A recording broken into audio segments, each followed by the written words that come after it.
Yo, what's good, trainers? Welcome to my channel. I just wanted to make a video talking about excellent throws. Later in the video, you can just skip to the end if you want to, learn how to do excellent throws on Dynamax Pokemon, since now we have Dynamax going on, which is pretty cool. So first of all, I want to talk about why do excellent throws? Why put in the effort to learn? So the first thing is catch rate. If you want to catch those legendaries and really hard Pokemon, you need to do excellent throws.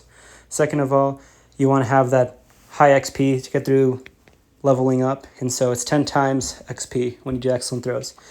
And last, you want to become a Pokemon master, you know? You want to be the very best, like no one ever was. So yeah. So the first thing is curveball. Doesn't matter how you do it, just make sure it's the same every time. Just make it consistent. Now you want to make sure you hit the center of the circle, not the Pokemon. Sometimes this gets a little confusing, especially with a duo. The circle actually is centered on one of the heads, not actually in the middle of the Pokemon. So just always focus on the circle. The bigger the Pokemon and the closer a Pokemon is, the circle will be big. The further a Pokemon is and the smaller it is, the far away the circle will be. So just focus on that circle. So now let's talk about strength.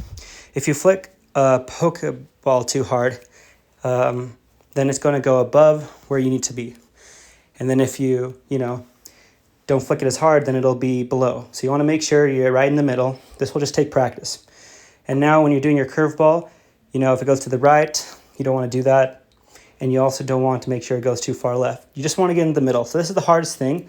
But as you do that, you can be able to hit excellent throws, or at least great or nice throws, rather than a normal throw.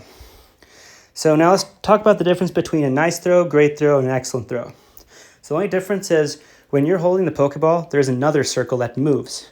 When it is right in the outside, that's a nice throw. When it's kind of in the middle, it's a great throw.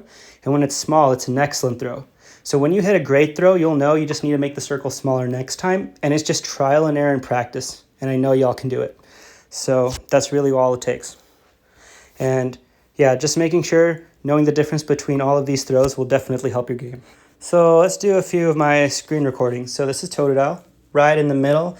The circle wasn't the smallest, but it still counted as excellent. I really don't know the margin of error for excellent, but as you can see, I didn't even get it all the way. So if you really want to maximize your chances, you want to use those raspberries and those great balls or ultra balls.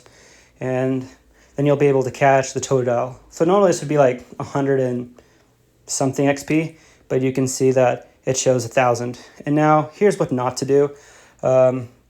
Let's see. So it looks like in this one, I go right in the middle. It was just too low. So now with the Dynamax Pokemon, you want to flick pretty hard because it's far away. And also the curve mechanics are different compared to throwing a normal Pokemon. It doesn't curve as much. So take that into account. So I flick my ball more to the left. Like and subscribe if you like this video and you want to see other content. And put in the comments what else you want to see from me. And I can do that. Thanks.